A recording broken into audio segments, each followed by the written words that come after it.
কে নামাজি হইল না রে তোর, নামাজের নিলি না খবর। মন তুই ধরলি নামাজ, পড়লি নামাজ সারা জীবন ভোর। নামাজ হইল না রে তোর, নামাজের নিলি না খবর। মসজিদেতে আজান দিলে সবার আগে যাও, মসজিদেতে আজান দিলে সবার আগে যাও। মসজিদ থেকে বাইরে এসে সুদের টাকা খাও। নামাজ হইল না রে তোর, নামাজের নিলি না খবর। মন তুই ধরলি নামাজ, পড়লি নামাজ সারা জীবন ভোর। নামাজ হইল না রে তোর, নামাজের নিলি না খবর। মসজিদেতে আজান হলে সবার আগে যাও, মসজিদেতে আজান হলে সবার আগে যাও। মসজিদ থেকে বাইরে এসে মদ তুমি খাও। নামাজ হইল না রে তোর, নামাজের নিলি না খবর। নামাজের ভিতরে তোমায় মশাই কামড় দিলে, নামাজের ভিতরে তোমায় মশাই কামড় দিলে। মশা তুমি আগে মারো রুকু সাজদা ফেলে। নামাজ হইল না রে তোর। মশা যদি চলেছে আগে মশা মারি তারপরে সাজদা করব, হয় কি হয় না?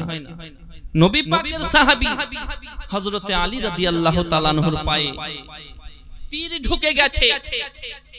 সুবহানাল্লাহ। অন্য সময় তীর দিয়ে টান বের করছে, তীর ব্যথা লাগছে, কিন্তু যখন সাজদায় পড়ে গেছে নবী বললেন আমার আলী যখন নামাজে চলে যাবে, সাজদার মধ্যে রত হবে, এই সাজদায় পড়ে থাকবে, তখনই আমার আলীর পা থেকে তীরটাকে টেনে বের করবে। কারণ আমার নবী জানেন কখন বের করতে হবে। জোরে বলেন, জোরে বলেন বাবা। সুবহানাল্লাহ। হযরতে আলী সাজদায় পড়ে গেছেন, সাজদার মধ্যে রত। এমত অবস্থাতে সুবহানাল্লাহ সাহাবায়ে রাসূলগণ হযরতে আলীর পা থেকে তীর বের করছে। হযরতে আলী ব্যথা পাচ্ছে কি পাচ্ছে না? কিছুই না, কিছুই করছেন না। কিতাব বলতে আছে তীরের সঙ্গে অনেক গোশত চলে আসে, পুরো জাই নামাজের পাটি রক্তাক্ত হয়ে গেছে। হযরতে আলী নামাজ পড়তে আছেন। জোরে বলেন, নামাজ পড়তে আছে। হযরতে আলীকে নামাজ শেষ হলো, জিজ্ঞাসা করতে আছে ভাই আলী নামাজ তীর তো বের করে নিয়েছি। হযরতে আলী বলতে আছেন খোদার কসম, আল্লাহর ইজ্জতের কসম, আপনারা কখন যে তীর বের করেছেন আমি আলী বিন্দু পরিমাণ বুঝতে পারি নাই। জোরে বলেন। কারণ আমি একটা সাজদা করি, দ্বিতীয়বার ততক্ষণ পর্যন্ত সাজদা করি না যতক্ষণ পর্যন্ত আমি আমার আল্লাহ, আমি আমার খোদা, আমি আমার রব, আমি আমার রব্বুল আলামিনকে খুশি না করি আমি আলী দ্বিতীয়বার সাজদা করি না। বলুন তাহলে হযরতে আলী কার নাম? যে আলীর নামাজে পা থেকে তীর বের হয়ে যায়, আলী বুঝতে পারে না। আর আমাদের মশা লাগলে আমরা ভালো করে বুঝতে পারি যে মশাটাকে মারতে হবে, তারপর সাজদায় যেতে হবে। পারি কি পারি না গো? তার জন্য শের বলতে আছে, গজলে বলতে আছে, কে নামাজের ভিতরে তোমায় মশাই কামড় দিলে। মশা তুমি আগে মারো রুকু সাজদা ফেলে। নামাজ হইল না রে তোর, নামাজের নিলি না খবর। মন তুই ধরলি নামাজ, পড়লি নামাজ সারা জীবন ভোর। নামাজ হইল না রে তোর, নামাজের নিলি না খবর। দাড়ি টুপি হাব্বা জুব্বা সবই তোমার সাদা, দাড়ি টুপি হাব্বা জুব্বা সবই তোমার সাদা। মনের ভিতর থাকে যদি তিল পরিমাণ কাদা। নামাজ হইল না রে তোর, নামাজের নিলি না খবর। মন তুই ধরলি নামাজ, পড়লি নামাজ সারা জীবন ভোর। নামাজ হইল না রে তোর, নামাজের নিলি না খবর। আমরা কেমন নামাজ পড়ি আর সাহাবায়ে রাসূলগণ কেমন নামাজ পড়েছেন। সুবহানাল্লাহ। এক ওয়াক্তের নামাজ কাজা হয়ে যাওয়ার কারণে হযরতে আলী কান্না করতে আছেন। আর আমরা বসে বসে চায়ের দোকানে নামাজের সময় অতিবাহিত হয়ে যাচ্ছে, কোনো চিন্তা নাই। আচ্ছা আসর মাগরিবটা যাচ্ছে, অসুবিধা কি, রাত্রে পড়বো, ঠিক কিনা বাবা? চায়ের দোকানে বসে বসে এই তো আমরা নামাজি। আব্বাজি ও ভাই জানেরা, আল্লাহ পাক আল্লাহ তাআলা পবিত্র কোরআন শরীফের মধ্যে ঘোষণা করেছেন, ইন্নাস সালাতা তানহা আনিল ফাহশাই ওয়াল মুনকার, নিশ্চয় নামাজ মানুষকে সমস্ত বেহাই বেকর্ম কুকর্ম থেকে হেফাজত করেন। নামাজ যদি পড়তে হয় নামাজ পড়ার মতো পড়ুন, কারণ জাপানের বুলেট ট্রেনের মতো নামাজ পড়া যাবে না। শুধু আর উঠ আর বস, বুঝতে পারলেন? 2 মিনিটে নামাজ শেষ, তা করলে হবে না বাবা। আমার মায়েদেরকেও বলবো যে মা আপনারাও নামাজ পড়বেন ধীরে সুস্থে, আব্বাজি ও ভাই জানেরা, কারণ সেই মায়েদের শান যে আলোচনা করতেছিলাম নবী পাক এসে বাড়িয়েছেন, জোরে বলেন।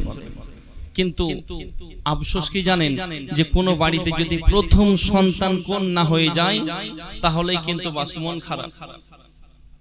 আর পুত্র সন্তান হলে রসগোল্লা বিতরণ করো, আখিকাতে খাসি নিয়ে আসো 2 খানা, করি কি করি না?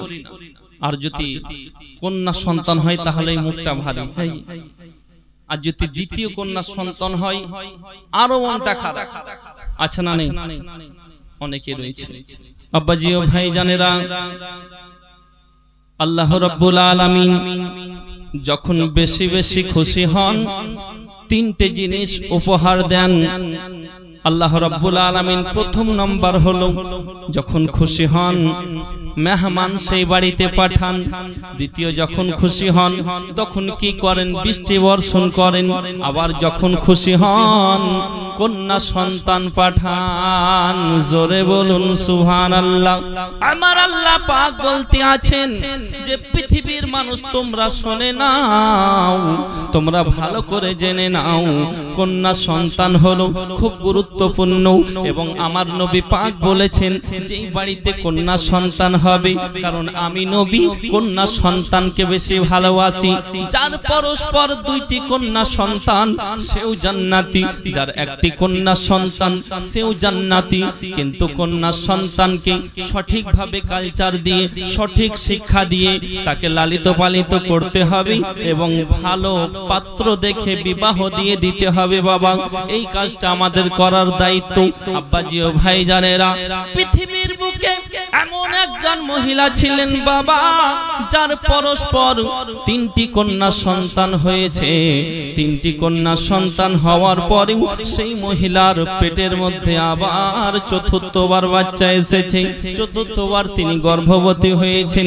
হযরতে মাহফুল রহমাতুল্লাহি আলাইহা, যেই মহিলার নাম বিবি মাহফুল, আল্লাহর দরবারে যাই নামাজের পাটিটাকে পড়ার পরে আল্লাহকে বলতে আছেন, ওগো মালিক, আমি তোমার বান্দি, তোমার দরবারে দোয়া করি, তোমার কাছে আরাধনা করি, তোমার কাছে প্রার্থনা করি। আমি তোমার কাছে একটাই আবেদন করি গো মালিক, ওগো আল্লাহ পাক, পরস্পর 3টি কন্যা সন্তানের মা আমি হয়েছি। আয় আমার আল্লাহ পাক আল্লাহ তাআলা, 4র্থবার আমি গর্ভবতী হয়েছি, 4র্থবার আমার পেটের মধ্যে বাচ্চা এসেছে। ওগো মালিক ও মাওলা, তোমার কাছে একটাই আবেদন, এবার যে পেটের মধ্যে বাচ্চা রয়েছে এই বাচ্চাটি যেন পুত্র সন্তান হয়। জোরে বলুন। এই বাচ্চা যেটা রয়েছে এই বাচ্চাটি যেন পুত্র সন্তান হয়।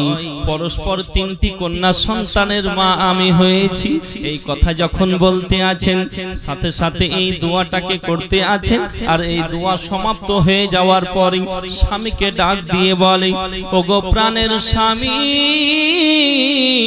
ওগো প্রাণের স্বামী, আপনি কোথায় আছেন না? একটু আমার ডাকে সাড়া দিন, আপনি তাড়াতাড়ি আমার নিকটে একটু আসুন। যিনার স্বামীর নাম হযরতে ইসমাইল দৌড়াতে দৌড়াতে বিবির সামনে এসে উপস্থিত হয়ে গেল। ওগো বিবি, বলো বলো, আমি উপস্থিত হয়েছি। বিবি বলতে আছে, স্বামী গো আমার, আমি পরস্পর 3টি কন্যা সন্তানের মা হয়েছি, আবার আমার পেটে বাচ্চা আছে। আমার মন বলে আজকে রাত্রে বাচ্চা ভূমিষ্ঠ হতে পারে, আজকে রাত্রে বাচ্চার জন্ম হতে পারে। ও আমার স্বামী, আপনি তাড়াতাড়ি যান বাসরা শহরে এবং একটু কেরোসিনের তেল ধার করে নিয়ে আসুন। ওগো স্বামী, কারণ হলো একটাই, বাড়িতে লাইট জ্বালানোর মতো, বাড়িতে হাসাক জ্বালানোর মতো একটু কেরোসিনের তেল বাড়িতে নাই। আপনি দয়া করে মেহেরবানি করে বাসরা শহরে যান এবং একটু কেরোসিনের তেল ধার করে নিয়ে আসুন। জোরে হবে না? আব্বাজি ও ভাই জানেরাও, হযরতে ইসমাইলকে এই কথা বলতে আছেন বিবি। বিবির কথা শোনার পরে হযরতে ইসমাইল বলতে আছেন, ওগো বিবি শুনে নাও, আমি আজকে তোমার কথা শুনলাম, কিন্তু আমি ইসমাইল আল্লাহ ব্যতীত কাউরি দরবারে এখনো চাইনি, কাউকে আমি হাত পাতিনি, কাউরি দুয়ারে আমি এখনো পর্যন্ত হাত পেতে চেয়ে নিইনি। ওগো বিবি, তুমি আজকে আমাকে কেরোসিন তেল ধার করার জন্য বলো, কিন্তু শুনে নাও, শুনে নাও, আমি আল্লাহ ব্যতীত কাউকে চাই নাই, এখনো পর্যন্ত কাউরি দুয়ারে হাত পাতি নাই। ও বিবি শুনে নাও, তুমি আমাকে এত বড় দায়িত্ব দিচ্ছ কেন? কিন্তু হযরতে মেহফুল বলতে আছেন, ওগো স্বামী, আপনি যান, দয়া করে চলে যান, একটু কেরোসিনের তেল ধার করে নিয়ে আসুন। কারণ হলো একটাই, যে গভীর রাত্রে বাচ্চা যদি জন্ম হয়, গভীর রাত্রে বাচ্চার যদি জন্ম হয়, বাচ্চা ভূমিষ্ঠ হওয়াতে যদি কোনো সমস্যা হয়ে যায়, যদি কোনো পেরেশানিতে পড়ে যায়, আন্ধার ঘুটঘুটের মধ্যে বাচ্চা যদি কোনো সমস্যা হয়ে যায়, বড় অসুবিধা হয়ে যাবে গো স্বামী, আপনি দয়া করে মেহেরবানি করে আপনি বাসরা শহরে যান। অবশ্যই আপনি আমার সন্তানের কথা বলবেন, অবশ্যই আপনি বাচ্চা ভূমিষ্ঠ হওয়ার কথা বলবেন।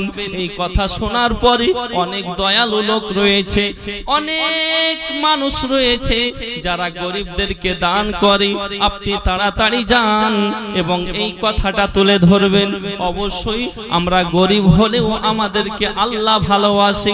যান আপনি দয়া করে এবং একটু কেরোসিনের তেল ধার নিয়ে আসো।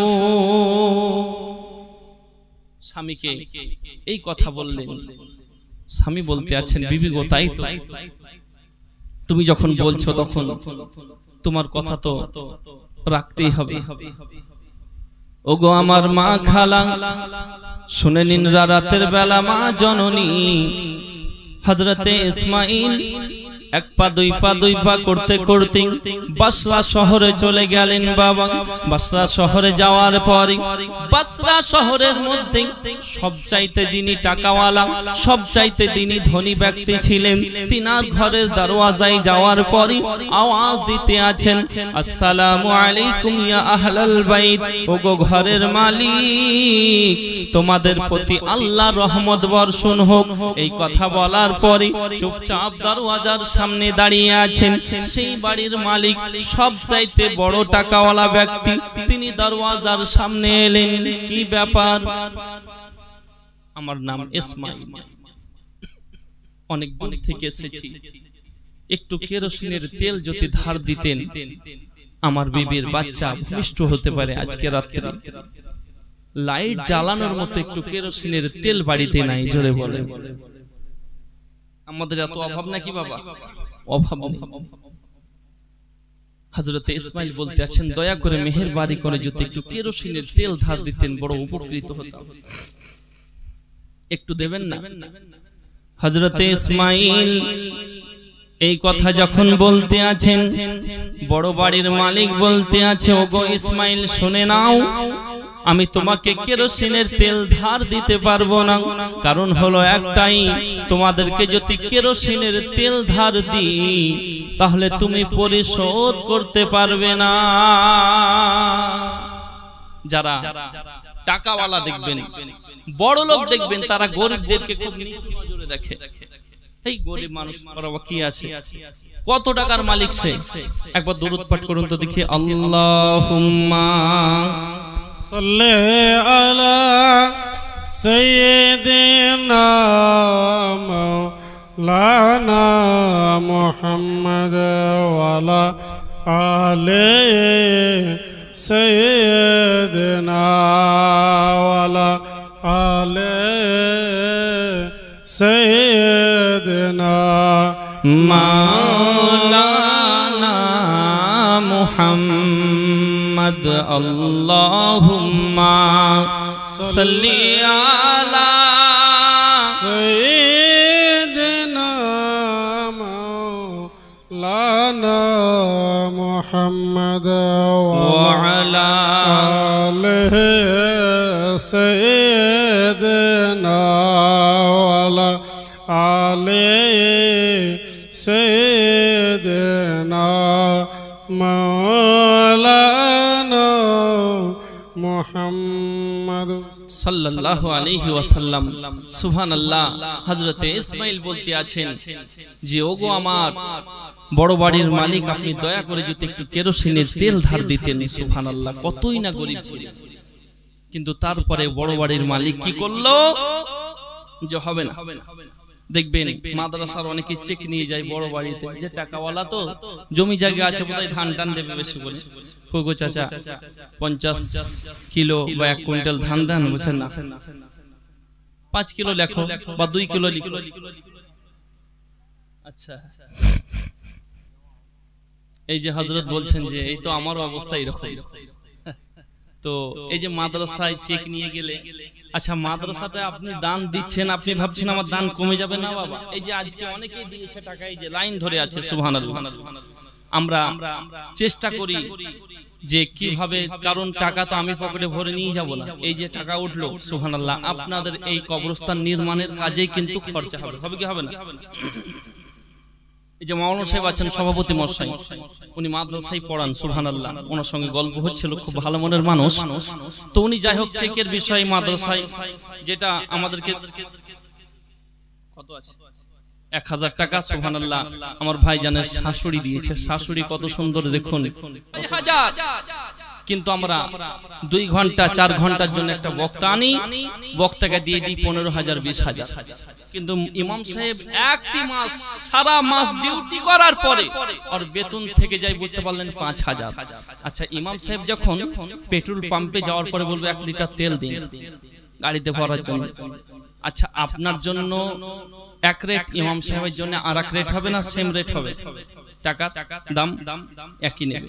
আপনার কাছেও যদি 100 টাকা লিটার নেয়, তো ইমাম সাহেবেরও 100 টাকা লিটার নেবে। উনি যদি বাজারে যান 1 লিটার সরিষার তেল নেবেন 1 কিলো, ওনার কাছেও যে রেট নেবে আপনার কাছেও সেই রেট নেবে। সুবহানাল্লাহ। তাহলে অনেক গ্রামে দেখেছি, এখানে কত কি বেতন অত আমি জানি না, কিন্তু আফসোসের বিষয় যে অনেক জায়গায় দেখি সুবহানাল্লাহ যে ইমাম সাহেবের বেতনের দিকে ধ্যান দিই না, কিন্তু মসজিদে টাইলস, মার্বেল, মসজিদে এসি, হ্যাঁ, তারপরে বুঝতে পারলেন আরো যাবতীয়, সুবহানাল্লাহ, এত সুন্দরভাবে সাজানো হয়। আর মসজিদের বুঝতে পারলেন যে ইমাম সাহেব যিনি, বাপ মারা গেলে কে আসবে? ইমাম সাহেব। সন্তানের খাতনা দেওয়া হবে, কে আসবে? ইমাম সাহেব। সন্তানের নাম রাখা হবে, আকিকা হবে, কে আসবে হালাল করতে? ইমাম সাহেব। সন্তান জন্ম নিয়েছে, ডান কানে আজান বাম কানে ইকামত, কে দেবে? ইমাম সাহেব। চাল্লিশা কে করবে? ইমাম সাহেব। চাহারুম কে করবে? ইমাম সাহেব। বাপের জন্য দোয়া কে করবে? ইমাম সাহেব। কিন্তু আপনার তো জানা নেই, কারণ আমরা এমনই মুসলমান যে আব্বা চলে গেছে, 1 মুষ্টি 3 মুষ্টি যে আব্বার কবরে মাটি দেব, এই মাটি দেওয়ার দোয়া আমাদের অনেকের জানা নেই। আমি বাস্তব কথা বলছি, মাটি দেওয়ার দোয়া জানা নেই। কিন্তু আবার ইমাম সাহেবের বেতন যদি 6,000 থেকে 6,500 হয়, কেন 500 টাকা অনেক তো হয়ে গেল। কিন্তু সুখে দুঃখে সুবহানাল্লাহ 24 ঘন্টা ডিউটি। সব চাকরিতে বুঝতে পারলেন যে হ্যাঁ 1 মাস গরমে বা শীতে বিভিন্ন রকমের ছুটি ছাটা থাকে, কিন্তু ইমাম সাহেবের 24 ঘন্টা নিজের সন্তান, বিবি সকলকে ছেড়ে শুধু সুবহানাল্লাহ আল্লাহ আল্লাহ রাসূলের মানে খুশি করার জন্য এবং আপনাদেরকে সুবহানাল্লাহ আপনাদের ঠিক পথে রাস্তা দেখানোর জন্য সমস্ত কিছুকে ত্যাগ করে সুবহানাল্লাহ তিনি চলে আসেন। কিন্তু আমরা তিনাদের বেতনের বেলানে এইটা করি অনেক জায়গায়। তাই আমি বলি ইনশাআল্লাহ, এই যে কথা বলছি এগুলো রেকর্ড হচ্ছে, এই যে ভাইরা এসেছেন এটা আপনারা দেখছেন কয়েকজন, এটা বুঝতে পারলেন হাজার হাজার লক্ষ লক্ষ মানুষে দেখবে। আমি অধম আজকে এই জায়গায় আছি, হ্যাঁ আমাকে ঠান্ডাও লেগে আছে, বুঝতে পারলেন তো আমি আলহামদুলিল্লাহ আপনাদের দোয়াতে, কারণ ইজ্জত দেওয়ার মালিক হলো আল্লাহ। অত ইজ্জু মান তাশা ওয়া তুযিল্লু মান তাশা বিয়াদিকাল খায়র। ইজ্জত দেওয়ার মালিক হচ্ছে আল্লাহ, সম্মান দেওয়ার মালিক, অসম্মান করার মালিক হচ্ছে আল্লাহ। সুবহানাল্লাহ আপনাদের দোয়াতে আমি বাংলাদেশ কয়েকবার গেছি, তারপরে আসাম থেকে নিয়ে ত্রিপুরা থেকে নিয়ে পুরো পশ্চিম বাংলা ইনশাআল্লাহ যাই, শুধু একমাত্র আপনাদের দোয়া। আমার চাইতে অনেক শিক্ষিত মানুষ আপনারা নিচে বসে আছেন বাবা, আলিমে দিন বসে আছেন, ওনাদের পায়ের ধুলো সমতুল্য আমি না বাবা। সুবহানাল্লাহ আল্লাহ রাব্বুল আলামিন এই জায়গায় বসিয়েছেন, সুবহানাল্লাহ একমাত্র আপনাদের দোয়া আর অন্য কিছু না। আব্বারা আমার, আপনাদের ভালোবাসা আপনাদের দোয়াতে আজকে এই জায়গায় পৌঁছেছি, আল্লাহর কাছে লাখো শুকরিয়া। অনেক সম্মান আল্লাহ দিয়েছে বাবা, আর কিছু বাকি নেই, যথেষ্ট সম্মান পেয়েছি আল্লাহর কাছে লাখো শুকরিয়া আল্লাহর দরবারে ব্রাদার। কিন্তু কথা বলবো একটাই, যে নিজের ব্যবহার আদর্শ ঠিক রাখবে, ব্যবহার বিবেক বিবেচনা আমরা যেন ঠিকঠাক করি। নিজের সন্তানের বেতন দেখি চাকরি করছে 30,000 আর ইমাম সাহেবের বেতন 5,000। 30,000 আপনার সন্তানের বেতন, তারপরেও বাড়িতে ঠিকঠাক চলে না। ইমাম সাহেবের কিভাবে চলতে পারে 5,000-এ? ঈদের শাড়ি কাপড় নিয়েছে ঠিক মতো, সামাইল আচ্ছা নেওয়া হয়েছে কিনা? এখন টাকার পরিমাণ কমছে, টাকার মূল্য বাড়ছে না, জিনিসপত্রের মূল্য বাড়ছে। সেই হিসাবে আমাদেরকে বুঝতে পারলেন সব দিক ভেবে চিনতে সুবহানাল্লাহ বেতন দিতে হবে।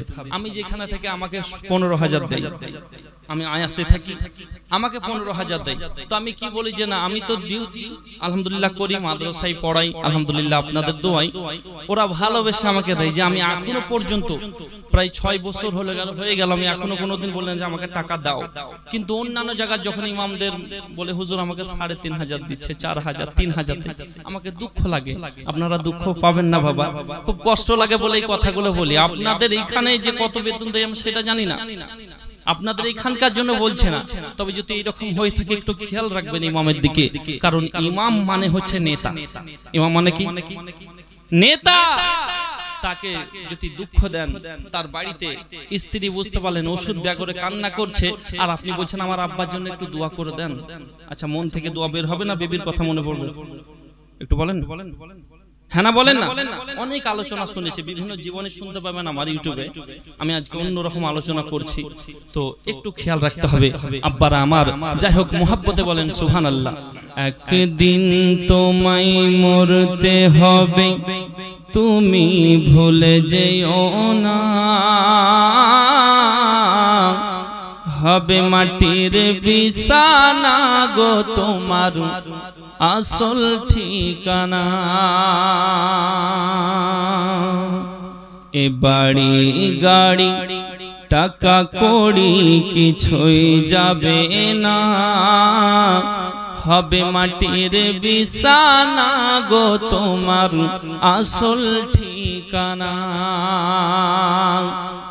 ইজরাইল ফারিশতা যেদিন হাজির হবে এসে, চাল চাতুরি যতই করো জানবে রবে শেষে, চলবে না সেদিন তোমারও যে কোনো বাহানা, হবে মাটির বিছানা গো তোমার আসল ঠিকানা। আপন জনের কান্না যত সবই শুনতে পাবে, বুক ফাটবে তো মুখ ফুটবে না, কেমনে জবাব দেবে?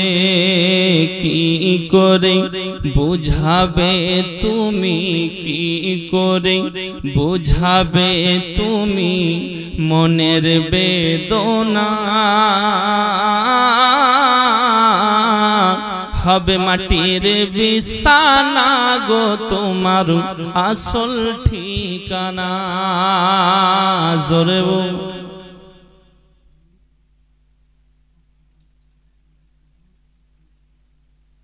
একজন 550 টাকা দিয়ে দিয়েছে দান এবং 1500 টাকা বাকি, অতএব 2050 টাকা টোটাল দান। যাই হোক, সুবহানাল্লাহ, তিনার নেক দানকে কবুল করেন। সকলে পড়ুন আমিন। যদি পড়েন আমিন। কবি বলছেন, দেখুন, খালি হাতে এসেছো তুমি, যাবে খালি হাতে, শুধু একটা সাদা কাফন যাবে তোমার সাথে। খালি হাতে এসেছো তুমি, যাবে খালি হাতে, শুধু একটা সাদা কাফন যাবে তোমার সাথে। আমল ছাড়া তোমার সাথে, আমল ছাড়া তোমার সাথে কিছুই যাবে না। হবে মাটির বিছানা গো তোমার আসল ঠিকানা। জোরে বলুন। খালি হাতে আমরা এসেছি, যাব খালি হাতে। আমি বলবো, ব্রাদারিন মিল্লাত ইসলামিয়া, আমাদের যাওয়ার সময় কি যাবে? শুধু কাফন আর আমল যাবে। জোরে বলেন। তার জন্য আমি একটাই কথা বলবো, ওইদিকে ধ্যান দেবেন না, এদিকে ধ্যান দেবেন। বাবা মাইদেরকে ভালোবাসবেন। যেইগুলো কর্ম করে যাবেন সেইগুলো আপনার যাবে। আপনি কব দুনিয়া থেকে চলে যাচ্ছেন, মানুষে বলছে বেদো লোকটা চলে গেছে, খুব ভালো হয়েছে, মানুষকে জ্বালিয়ে খেত, শেষ করে দিত। কিন্তু যখন আপনি ভালো কর্ম করে দুনিয়া থেকে যাবেন, বলবেন সত্যি মানুষটা খুব ভালো ছিল। জোরে বলেন। আব্বাজি ও ভাইজানেরা, পৃথিবীর বুকে হযরতে ইসমাইল যখন সেই বড় বাড়ির মালিকের বাড়ি যাওয়ার পরে যখন তেল ধার চাইলেন, বড় বাড়ির মালিক বলতে আছেন, ওগো ইসমাইল শুনে নাও, তোমাকে তেল ধার দেওয়া হবে না গো, তোমাকে তেল ধার দেওয়া যাবে না। কারণ হলো একটাই, তুমি গরিব, তুমি টাকা পরিশোধ করতে পারবে না, তুমি তেল দিতে পারবে না।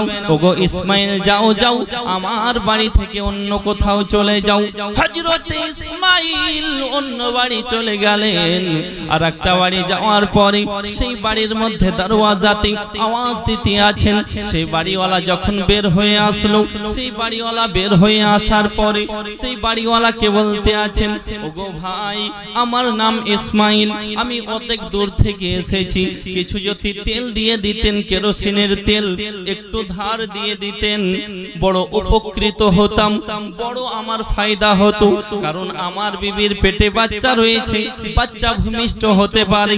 সেই বাড়ির মালিকও তাকে তেল ধার দেয়নি। বাবা হযরতে ইসমাইল একটা একটা করে, আব্বার আমার কিতাব বলতে আছে 10 থেকে 12 খানা বাড়ি ঘোরাঘুরি করা হয়েছে, একটাও বাড়িতে তেল ধার দেয় নাই। বন্ধু, হযরতে ইসমাইল কি করেছেন? আব্বার আমার যখন তেল পাই নাই, অনেক বাড়ি ঘোরাঘুরি করার কারণে তিনি ক্লান্ত হয়ে গেছে। বড় ক্লান্ত হয়ে যাওয়ার কারণে তিনি আর ঘোরাঘুরি করেন নাই, তিনি বাড়ির দিকে রওনা দিয়েছেন। টুক টুক টুক টুক করে যখন এক এক করে আব্বার আমার যখন সব বাড়ি ঘোরা হলো, অনেক বাড়ি ঘোরার পরে কেউ যখন তেল ধার দিল না, হযরতে ইসমাইল তিনি বাড়ির দিকে আসার পরে, বাড়িতে প্রবেশ করার পরে বিবিকে বলতে আছেন, ওগো বিবি শুনে নাও, আমরা গরিব বলে আমাদের কেউ তেল ধার দিল না, আমরা গরিব বলে আমাদেরকে কেউ তেল ধার দিল না, কারণ আমাদেরকে খুব ছোট নজরে দেখে, আমরা গরিব বলে আমাদেরকে কেউ পাত্তা দেয় না। তবে বিবি গো শুনে নাও, তোমার চিন্তার কোনো কারণ নাই, দুনিয়াতে যার কেউ নাই তার আল্লাহ রয়েছে। জোরে বলে পৃথিবীতে যার কেউ নাই তার আল্লাহ রয়েছে।